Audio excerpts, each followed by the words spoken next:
श्री राम जय राम जय जय राम। श्री राम जय राम जय जय राम। राधे श्याम श्री राधे श्याम जय जय राधे श्याम। राधे श्याम राधे श्याम जय जय राधे श्याम। श्री गणेशाय नमः। श्री सीतारामाभ्यां नमः। श्री हनुमते नमः। श्री उमापतये नमः। श्री गुरुवे नमः। सब संतन की जय जय। जय जय सीताराम। राधे श्याम। श्रीमद्भागवत महापुराण चतुर्थ स्कंद 20वां अध्याय।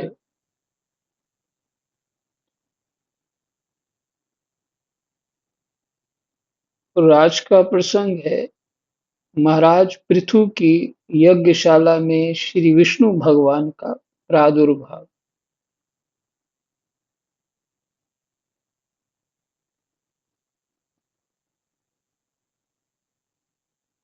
पीछे जो मुख्य बात थी,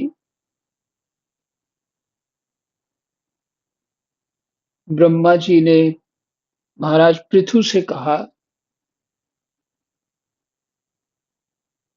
आप तो मोक्ष धर्म के जानने वाले, इसलिए आपके 99 यज्ञ हो, एक यज्ञ हो, 50 हो कि 100 हो, इससे कोई हानि और लाभ या कर्तव्य नहीं है कि पूरे होने ही चाहिए।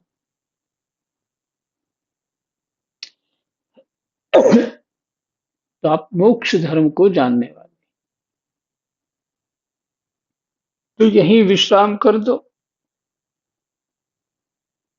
और उसके पश्चात सबको बड़ी आदर पूर्वक दक्षिणा इत्यादि दी गई और महाराज पृथु का आशीर्वाद मिले और ब्रह्मा जी ने भी आशीर्वाद दिया।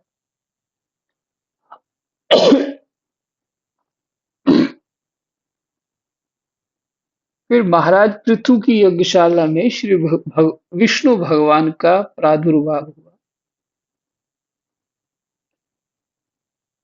अब मैत्रेय जी विदुर जी से कहते हैं, विदुर जी, महाराज पृथु के 99 यज्ञों से यज्ञ भोक्ता यज्ञेश्वर भगवान विष्णु को भी बड़ा संतोष हुआ।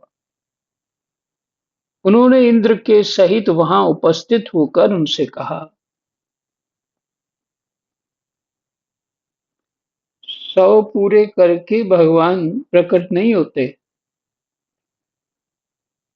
ये निश्चित नहीं है, लेकिन 99 पे वो प्रकट हो गए, क्योंकि वो मोक्ष धर्म को जानने वाले।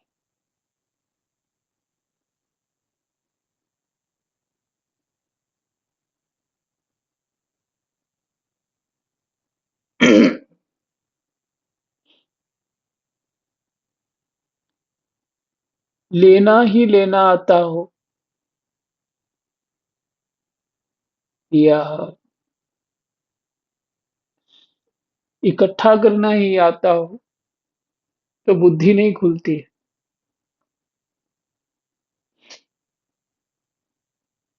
त्याग, तपस्या, सदाचार, परहित, ये कर्मों से बुद्धि खुलती है और दूसरों के प्रति सद्भावना,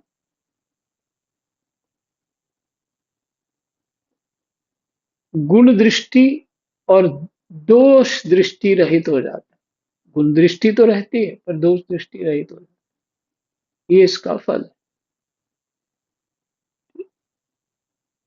ऐसे व्यक्ति ही भगवान को प्रिय है। सत्व गुण प्रधान हो जाते हैं और उनका विवेक सदा जागृत रहता है। 100 यज्ञ भी हो जाएंगे, फिर क्या होगा? मेरे 100 यज्ञ से तो इंद्र डर रहा है, तो इंद्र को मैं क्यों कष्ट दूं? पहले मारने के लिए तैयार थे, तो गुस्सा आ गया, तो भगवान ब्रह्मा प्रकट हो गए, बात समझ में आ गई। फिर ब्रह्मा जी ने कहा कि आप मोक्ष धर्म के जानने वाले, बस इतनी बात कहते ही उनकी बुद्धि पलट।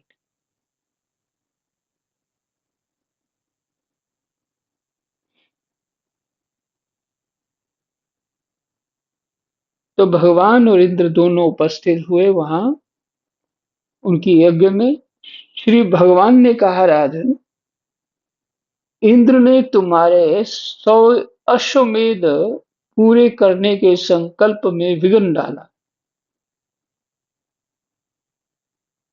ये भगवान कह रहे हैं। अब ये तुमसे क्षमा चाहते हैं, तुम इन्हें क्षमा कर दो।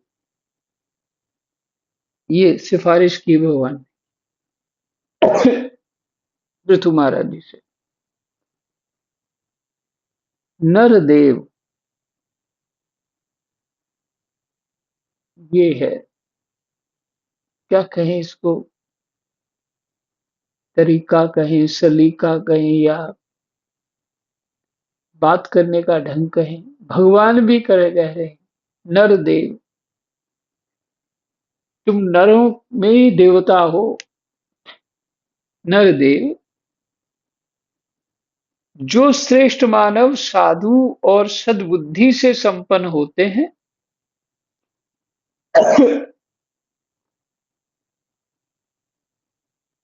साधु और सद्बुद्धि संपन्न होते हैं, वे दूसरे जीवों से द्रोह नहीं करते,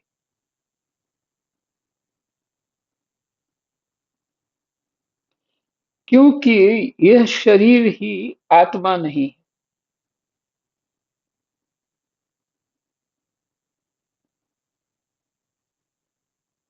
क्योंकि यह शरीर ही आत्मा नहीं है। यदि तुम जैसे लोग भी मेरी माया से मोहित हो जाएं, तो समझना चाहिए कि बहुत दिनों तक की हुई ज्ञानी जनों की सेवा से केवल श्रम ही हाथ लगा। ज्ञानी जनों की सेवा, इससे इसका अर्थ है कि जो ज्ञानी जनों की सेवा करते हैं, वो माया को जीत जाते हैं।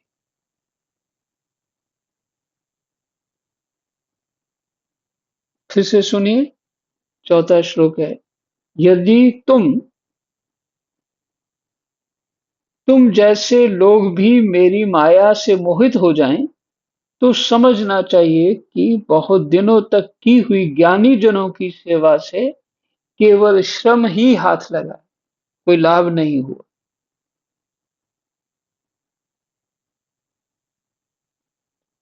ज्ञानवान पुरुष इस शरीर को अविद्या, वासना और कर्मों का ही पुतला समझकर इसमें आसक्त नहीं होता।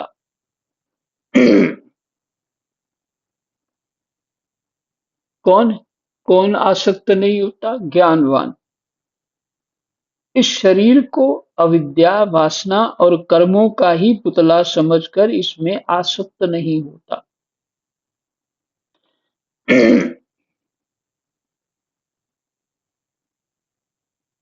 तो ये जो बात जानता है, जो ज्ञानवान है, वो ही देह गेह में आसक्ति छोड़ सकता है।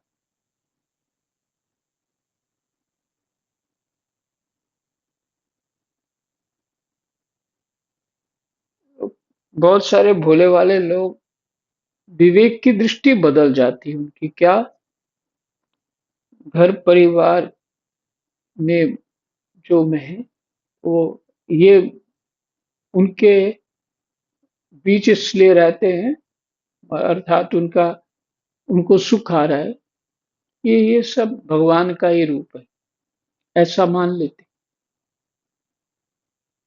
एकदम तुरीयावस्था में पहुंच जाते हैं, जो अवस्था बड़े सिद्धों को मिलती है, ऐसी बातें करते हैं।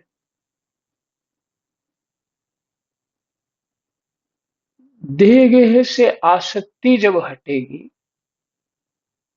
तब ज्ञान संपन्न जीव होगा, और ज्ञान संपन्न ही जीव देह गेह से आसक्ति हटा सकते हैं। तब बल आएगा उसको। नहीं तो ये शरीर अविद्या, वासना और कर्मों का ही पुतला है, अर्थात जो प्रारब्ध है उसका, किए हुए कर्मों का ही पुतला है। ज्ञानवान ऐसे शरीर में, देह गेह में आसक्त नहीं होता।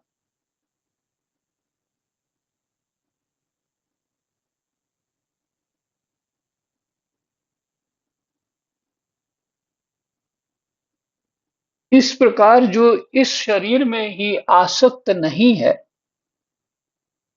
वह विवेकी पुरुष इससे उत्पन्न हुए घर, पुत्र और धन आदि में भी किस प्रकार ममता रख सकता है, अर्थात नहीं रख सकता।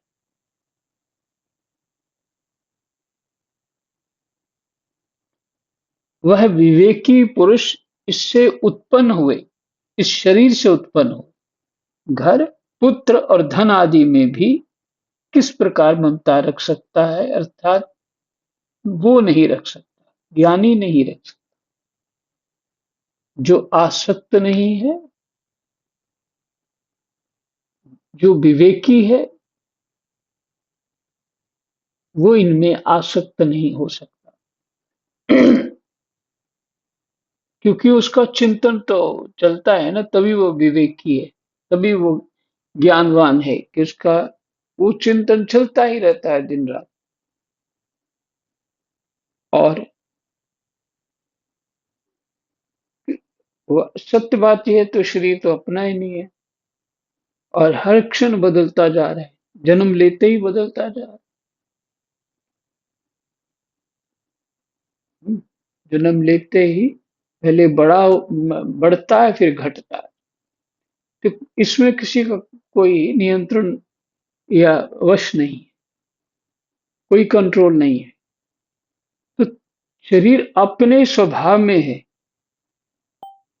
तो तुम्हारा जो इसमें कोई वश नहीं है, तुम्हारा कैसे हो गया वो? से निश्चित तुम्हारा शरीर नहीं है। इसी से ये समझ आ जाता है। ये आत्मा एक शुद्ध स्वयं प्रकाश, निर्गुण, गुणों का आश्रय स्थान, सर्वव्यापक, आवरण शून्य, सबका साक्षी एवं अन्य आत्मा से रहित है।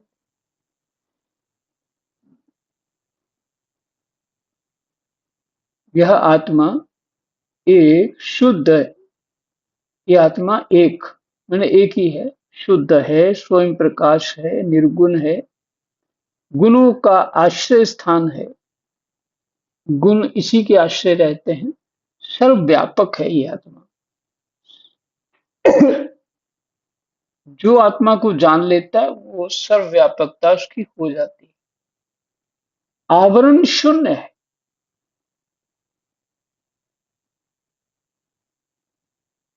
इस आत्मा पे कोई आवरण होता ही नहीं, सबका साक्षी है एवं अन्य आत्मा से रहित है। जब दो होती नहीं, तो अन्य शब्द है ही नहीं, अन्य आत्मा से रहित है ये भाव। अतएव शरीर से भिन्न है, शरीर नहीं है।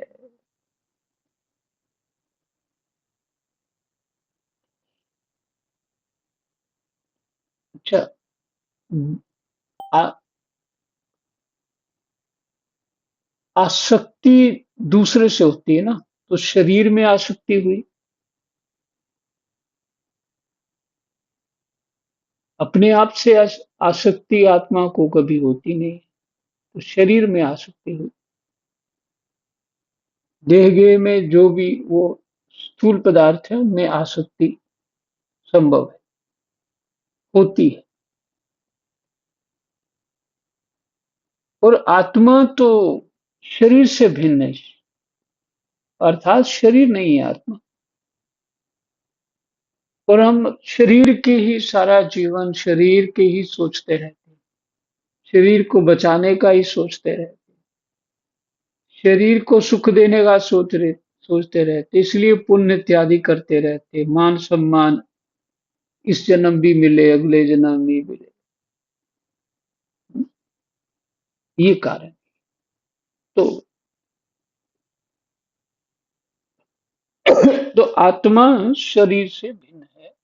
जो पुरुष इस देह स्थित आत्मा को इस प्रकार शरीर से भिन्न जानता है, वह प्रकृति से संबंध रखते हुए भी उसके गुणों से लिप्त नहीं होता। जो जान जाता है, ये अनुभव करने लग जाता है कि मैं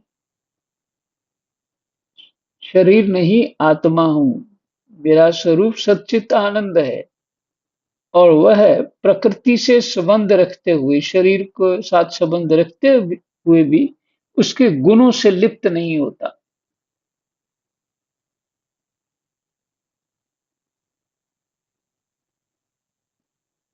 क्योंकि उसकी स्थिति मुझ परमात्मा में रहती है।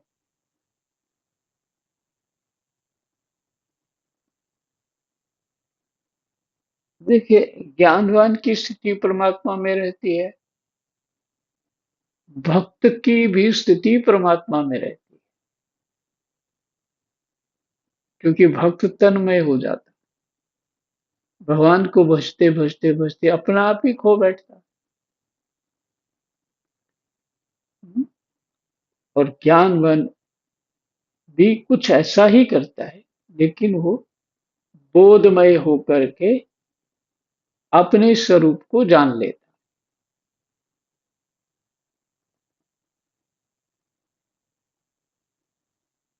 इसलिए वो लिप्त नहीं होता। राजन, जो पुरुष किसी प्रकार की कामना ना रखकर अपने वर्णाश्रम के धर्मों द्वारा नित्य प्रति श्रद्धा पूर्वक मेरी आराधना करता है, जो पुरुष किसी प्रकार की कामना ना रखकर, ध्यान देने योग्य बात है, किसी प्रकार की कामना न रखकर अपने वर्णाश्रम के धर्मों द्वारा नित्य प्रति श्रद्धा पूर्वक मेरी आराधना करता है। वर्णाश्रम के धर्मों द्वारा, उनके अनुसार कर्तव्यों द्वारा जो क्रिया करता है, नित्य प्रति श्रद्धा पूर्वक मेरी आराधना करता है, कर्म ही वो धर्म ही तो आराधना हो गई ना, उसका चित्त धीरे धीरे शुद्ध हो जाता। चित्त शुद्धि होने पर उसका विषयों से संबंध नहीं रहता, तथा उसे तत्व ज्ञान की प्राप्ति हो जाती है। फिर तो वह मेरी समता रूप स्थिति को प्राप्त हो जाता है।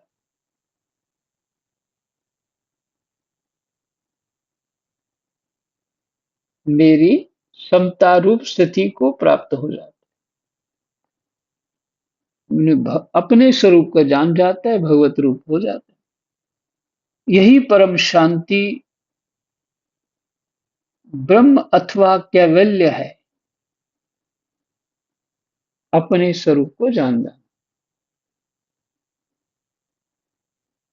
अब कोई ब्रह्म की खोज अलग नहीं है, यही ब्रह्म है, यही शांति कहते हैं इसी को, और यही कैवल्य मोक्ष है। कैवल्य। जो पुरुष यह जानता है कि शरीर ज्ञान, क्रिया और मन का साक्षी होने पर भी, कि शरीर ज्ञान, क्रिया और मन का साक्षी होने पर भी कूटस्थ आत्मा उनसे निर्लिप्त ही रहता है, वह कल्याणमय मोक्ष पद प्राप्त कर लेता है।